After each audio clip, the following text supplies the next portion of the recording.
네, 지금은 그럼 이제 여러분들 페이지상으로 우리가 많이 하진 않았어요. 지금 페이지상으로는 2페이지라고 보시면 됩니다. 아까 그렇게 설명을 했는데 페이지상으로 많이 안 했죠. 근데 이제 내용은 꽤 많이 했어요. 그래서 2페이지를 보시면 마찬가지로 펜 현상이 나올 거고 3페이지를 보시면 대기 안정도가 나올 건데 아마 교재만 읽어서는 모르실 거예요. 이해하시기가 좀 어려운 부분이어서 설명을 좀 하도록 하겠습니다. 여기는 좀 중요한 파트라서 좀 잘 보시고 한 번쯤 본인이 필기 스스로 해보면서 한번 해보셔야 될 거예요. 제가 어제도 날짜상으로는 어제도 올려놨지만 필기 노트를 이제 그때그때마다 좀 정리해 놓은 대로 올려드릴 테니까 한 번씩 본인이 써보셔야 돼요. 안 써보시면 그냥 눈으로만 보면은 좀 의미가 없어서 한 번쯤 써보시면 좋을 것 같습니다. 자, 그러면은 펜 현상부터 볼게요. 펜 현상부터.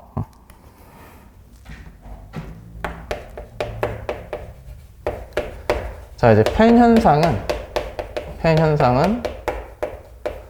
우리가 이제 높새 바람이라고도 하고요. 산을 타고 올라오고 내려올 때 얘가 어떻게 변하는지를 보는 걸 우리가 펜 현상이라고 보는 겁니다. 산을 넘기 전, 이 산이 이렇게 있을 때 얘가 산을 이렇게 넘어갔을 때 고온, 건조한 상태로 변하는 이러한 현상을 펜 현상이라고 얘기를 합니다. 그래서 예를 좀 그림을 좀 그리면요. 이렇게 볼게요. 이렇게 해서 산을 타고 내려올 건데 불포화 공기가 갈 거고요. 이 공기가 쭉 올라와서 어느 정도의 높이에서 구름을 형성했다라고 하겠습니다. 구름을 이렇게 형성했다고 할게요. 그리고 지점을 좀 체크를 해보면 여기가 이제 A, 여기가 B, 여기가 C, 여기를 D라고 하겠습니다. 그 다음에 현재 온도를 T라고 할 거고요. 각 상태의 온도를 T라고 하고 B일 때 B 상태를 T 프라임, D 상태를 T2 프라임 이렇게 얘기를 하고 그다음에 이슬점을 체크를 해보면 불포화 공기일 때 요 A 상태일 때 이슬점을 TD, 여기는 TD 프라임, 여기도 TD2 프라임 이렇게 얘기를 하겠습니다. 온도 변화를 좀 얘기를 할 거고요. 보시면 일단은 우리가 이런 건 알 수 있어요. 현 상태에서 100m마다 1도씩 내려갈 겁니다. 100m마다 1도씩 내려갈 거니까 T'이라는 온도는 T에서 마이너스 1을 곱하겠죠? 더하기라고 할까요? 그래서 마이너스 1을 곱할 거고 100m마다 1도씩이니까 100m마다 이렇게 써야겠네요.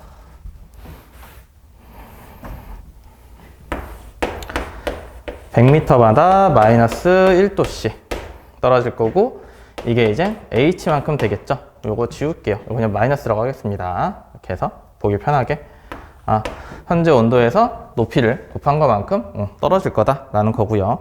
이슬점 같은 경우는 똑같죠? 이슬점 같은 경우는 A 상태의 이슬점은 건조 단열에서 0.2도씩 변한다고 했어요. 그렇죠? 그래서 여기가 H 이렇게 될 겁니다. 그렇죠? 그럼 이제 구름이 형성됐다는 얘기는 T 프라임과 얘기죠. 구름이 형성됐다는 얘기는 T 프라임과 이슬점 B 상태의 현재 온도와 이슬점 온도가 똑같다는 뜻이고 얘도 이렇게가 값이 똑같게 됩니다. 그러면 이렇게가 똑같이 될 거고요. 이걸 이제 정리를 해보면 H는 125에 T 빼기 TD라는 값이 나와요. T 빼기 TD. 현재 온도에서 이슬점을 뺀 요 온도차가 되겠죠. 현 상태에서 요 온도차로 인해서 우리가 구름이 형성되는 높이를 알 수 있다. 이렇게 보시면 됩니다. 그럼 이제 요 온도 차이에만 있기 때문에 이 산의 모양은 중요하지 않아요. 산의 모양이 뭐 예를 들면 지금처럼 이런 산이 아니라 뭐 이런 산이다. 또는 뭐 이런 산이다 해도 아무 상관없이 높이는 그대로 이 공식으로 따지시면 됩니다. 구름이 형성되는 높이는 지면으로부터 수직 높이기 때문에 산의 모양은 중요하지 않다라고 보시면 되세요. 자, 그러면 비교를 뭘 할 거냐면, 넘어왔을 때니까 원래 얘가 넘어오기 전과 넘어오기 후를 볼 테니까 첫 번째로는 A 상태의 온도와 D 상태 넘어오고 나서의 온도를 이렇게 비교를 해 보겠습니다. 그러면요 A에서 B로 올 때는 온도가 마이너스 1도씩 떨어지죠. 100m짜리는 뺄게요. 그 다음에 B에서 C가 되면 이제는 포화 공기가 됐기 때문에 포화 공기에서는 마이너스 0.5도씩 떨어집니다. 그러면 C에서 D까지는 구름이 형성되고 난 후에 수증기를 다 써버린 후에 다시 건조 단열 변하기 때문에 얘는 이제 플러스 1씩 변하게 되죠. 자, 그렇게 따지면 이렇게 왔을 때 A에서 B로 올라갈 때는 마이너스 1도씩, 지금 이 상태 B와 같은 높이에서 내려올 때는 플러스 1씩, 근데 위에서는 마이너스 0.5도씩, 근데 C에서 여기까지도 플러스 1씩이니까 결국에는 온도가 올라가는 꼴이 됩니다. 그래서 T2'이 높게 되겠죠. 답은 여기 있어요. 고온됐고 건조됐다 라는 게 답이 있기 때문에 뭐 일단은 결론적으로는 T2'이 더 크긴 한데 과정은 이렇게 된다 라고 보시면 됩니다. 자, 그러면 이슬점도 똑같은 원리로 볼 건데 밑에다 써볼게요. 두 번째 이슬점, A 상태의 이슬점과 D 상태의 이슬점, 이걸 보겠습니다. 자, 건조하니까 이슬점은 더 낮아졌을 거예요. 자, 보시면 A에서 B로 갈 때를 볼까요? A에서 B로 갈 때는 마이너스 0.2도씩 감소를 할 거고요.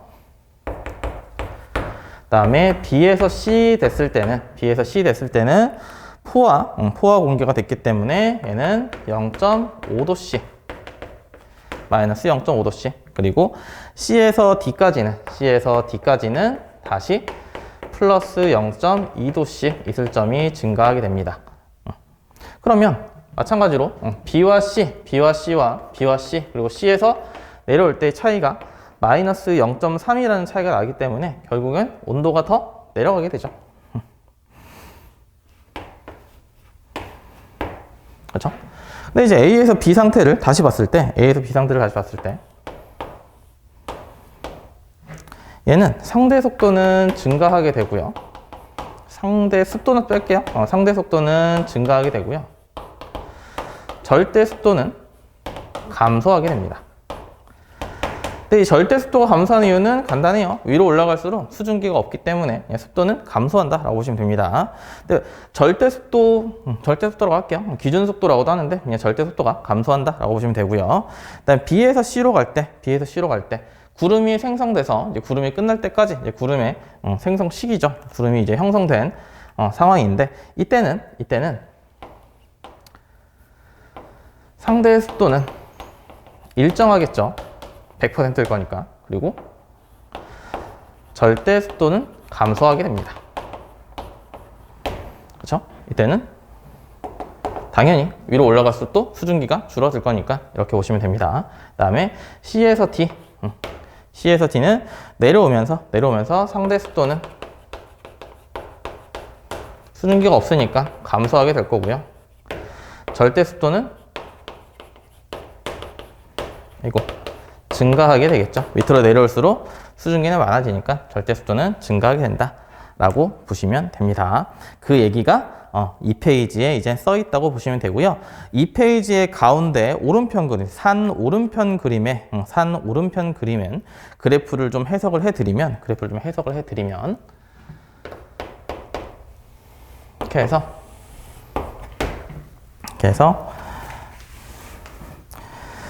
여기서는 뭐 표시가 아무것도 안 나왔는데요. 얘가 지금 이름을 좀 써드리면 이게 이제 이슬점이 될 거고요.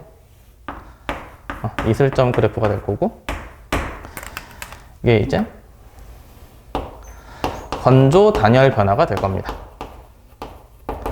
그래서 건조 단열 변화 같은 경우는 지금 X축이 온도 높이죠. X축이 죄송해요.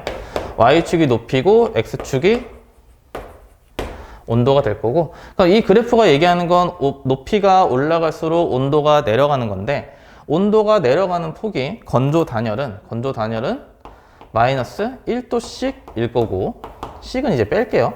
마이너스 1씩 내려올 거고, 이슬점은요, 이슬점은 마이너스 0.2씩이죠. 이슬점은 마이너스 0.2씩입니다. 그러니까 당연히 기울기가 더 작겠죠. 그렇죠? 자, 그 다음에 마이너스 0.5씩으로 바뀌죠. 그렇죠? 마이너스 0.5씩으로 바뀌어요. 그렇죠? 그래서 얘는 이렇게 될 겁니다. 이걸 봐야겠죠? 여기가 이제 B가 될 거고, 여기가 이제 마이너스 0.5씩 바뀌는 지점이 될 겁니다. 그럼 다시 얘가 이제 구름이 다 형성된 후에 다시 내려오겠죠? 근데 내려올 때는 이슬점의 변화 똑같고요. 그 다음에 건조 단열 변화도 똑같습니다. 그래서 그래프의 기울기가 이거랑 동일하게 나와야 돼요. 그래프의 기울기가 이렇게 동일하게 나와야 됩니다. 그래서 높이가 올라갈 때는 이렇게, 내려올 때는 이렇게 해서 이 그래프가 지금 이 페이지에 오른편에 있는 그래프라고 보시면 됩니다. 그래서 이렇게 쓰시면 A와 지금 A 상태인 거죠. 그리고 D와 D 상태에 와서 온도는 올라갔고, 그 다음에 이슬점은 감소했다, 내려왔다, 이렇게 그래프를 해석하시면 됩니다. 되셨죠? 그 다음에 넘어가서 대기 안정도에 대해서 보겠습니다. 대기 안정도. 대기 안정도를 보시면 뭐 기온, 감열 이런 식으로 해서 그래프가 여러 가지가 나올 건데, 그래프 요 읽어보면 잘 이해가 안 되실 거예요. 마찬가지로 요것도 정리를 좀 해드리도록 하겠습니다. 자, 대기 안정도를 볼 건데, 그러니까 대기가 얼마나 안정하냐 이런 뜻이죠. 안정하다라는 말은 다시 얘기하면, 그러니까 원위치가 되냐 안 되냐 이걸로 보시면 돼요. 내가 어떤 이 대기가 움직였을 때 이 대기가 원래 위치로 돌아오냐 안 오냐 라고 보시면 됩니다. 자, 그러면 예시를 좀 보면, 현재 지면의 온도는 10도씨이고 똑같이 10도씨의 공기 덩어리가 이렇게 있다고 얘기를 할게요. 그리고 내가 이 공기를 이렇게 끌어올렸습니다. 끌어올렸는데 100m를 끌어올렸는데 얘는 지금 뭐 예를 들면 9도씨가 됐고요. 얘는 지금 9.5라고 할게요. 9.5도씨가 됐습니다. 지금 제가 다 끌어올린 상태고요. 당연히 기체의 상태에 따라서 뭐 습도나 이런 거에 따라서 온도 변화는 이렇게 다를 수 있어요. 근데 지금 주변의 기온을 보니까 대기는 9.3도라고 가정을 하겠습니다. 9.3도. 그러면 9도씨라는 말은 주변의 기온보다 낮기 때문에 상대적으로 기온이 낮기 때문에 밀도가 커서 가라앉게 될 거고 다시 내려오게 될 거고, 9.5도씨는 아직 온도가 높기 때문에 주변 온도랑 같아질 때까지는 이 친구는 쭉 올라가게 될 겁니다. 그렇죠? 그래서 왼쪽 경우는 우리가 안정하다라고 표현을 하고요. 오른쪽 경우는 불안정하다라고 얘기를 해요. 다시 얘기하면 대기가 원래 위치로 복귀라고 얘기하겠습니다. 원래 위치로 복귀를 한다. 그러면 대기가 안정하다라고 표현을 하는 거고요. 그 다음에 대기가 진행 방향, 움직이는 이동 방향을 유지하는 건 대기가 불안정하다라고 표현을 해요. 불안정하다. 자, 그러면 보시면 기온 변화를 봤을 때 옆에다 쓸게요. 지금 이렇게 세 가지 상황을 이렇게 볼게요. 그래서 얘가 지금 단열선, 기온선, 단열선이라고 하겠습니다. 그래서 기온은 0.7이 바뀌었죠. 지금 기온은 0.7이 바뀐 거고, 그 다음에 왼편은 1도가 바뀐 거고요. 오른쪽은 0.5도가 바뀐 겁니다. 근데 우리가 왼쪽이 안정했고요.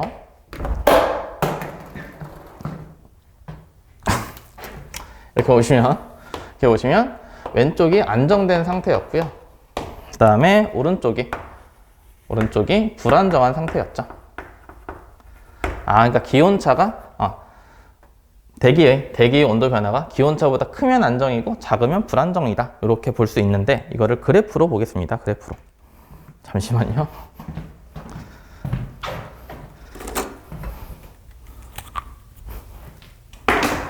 보시면 그래프가 두 가지가 나올 거예요. 이렇게 해서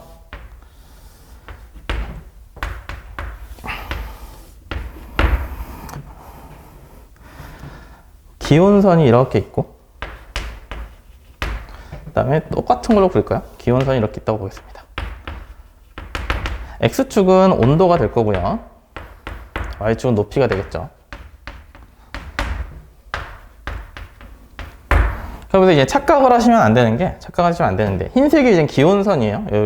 여기를 기온선이라고 해서 자, 그러면 요거 첫 번째 이거는 파란색으로 그릴까요? 주황색으로 그릴게요. 주황색 요 그림은 어떻게 그려야 될까요? 높이에 따른 온도 변화가 더 높다라는 걸 그려야 됩니다. 높이에 따른 온도 변화가 더 높다라는 그래프를 얘는 이렇게 그리면 되겠죠. 이렇게. 착각하시면 안 돼요. 이제 기울기가 낮다고 해서 기울기가 작으니까 숫자가 작다 이렇게 하시면 안 됩니다. 이게 이제 역수기 때문에 그렇게 하시면 안 돼요. 그래프를 그대로 보고 높이에 따른 기온 변화가 지금 요 단열선이 더 크다 이렇게 보시면 되죠. 자, 그 다음에 그럼 요거 먼저 볼까요? 자, 현 상태가 이렇게 있을 때 제가 대기를 이렇게 높이 끌고 왔어요. 그럼 높이 끌고 왔는데 지금 높이 올렸는데 주변의 기온이 주변의 기온보다 이 친구의 기온이 더 낮죠. 그러니까 얘는 다시 떨어지려고 할 거고 이렇게 다시 원위치하려고 할 거고 얘를 만약에 밑으로 갖다 놓으면 주변 기온보다 높기 때문에 다시 이렇게 올라가려고 할 겁니다. 그래서 이 상태를 우리가 원상태에 되려는 이 상태를 안정적이다 라고 얘기를 하는 거고요. 자, 반대로 얘는 그래프가 이렇게 되겠죠. 파란색으로 할까요? 이렇게 해서 여기에 있는 단열선이 될 겁니다. 그럼 똑같은 원리로 이 상태에 있는 기체를 위로 이렇게 올리면 여기죠. 단열선 여기니까 이렇게 올리면 얘는 주변의 온도보다도 온도가 높으니까 계속 올라가려고 할 거예요. 그래서 이거를 불안정하다 이렇게 표현을 할 겁니다. 그래서 그래프를 이걸 합치면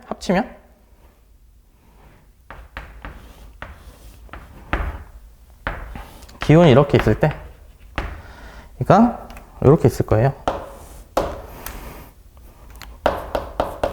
건조 단열, 그다음에 수변 단열 이렇게 있을 겁니다.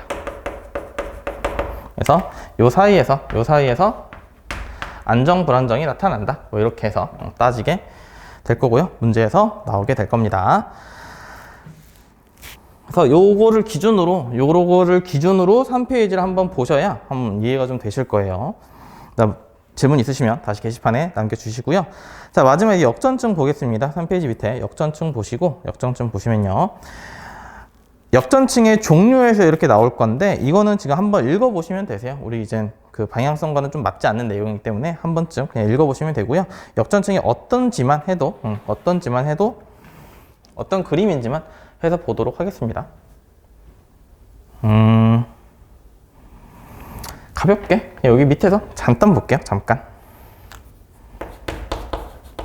자, 역전층에서 볼 건데 역전층 같은 경우는 원래는 이거예요. 원래는 이제 온도고 높이가 있을 때 이렇게 있을 건데 얘가 복사 냉각 때문에 얘 기온의 그래프가 이렇게 되는 겁니다. 이렇게. 그러면 밑에 있는 지층의 온도가 낮고 위에 있는 지층의 온도가 높죠. 그래서 얘를 보시면 이게 저온이고 이게 고온이 돼요.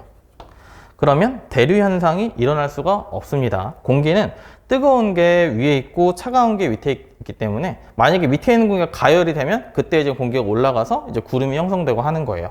근데 밑에가 이제 저온이 되고 위에가 이제 고온이 돼 버리면 대류라는 게 없을 거고, 대류라는 게 없다는 얘기는 지면에 쌓인 오염 물질들이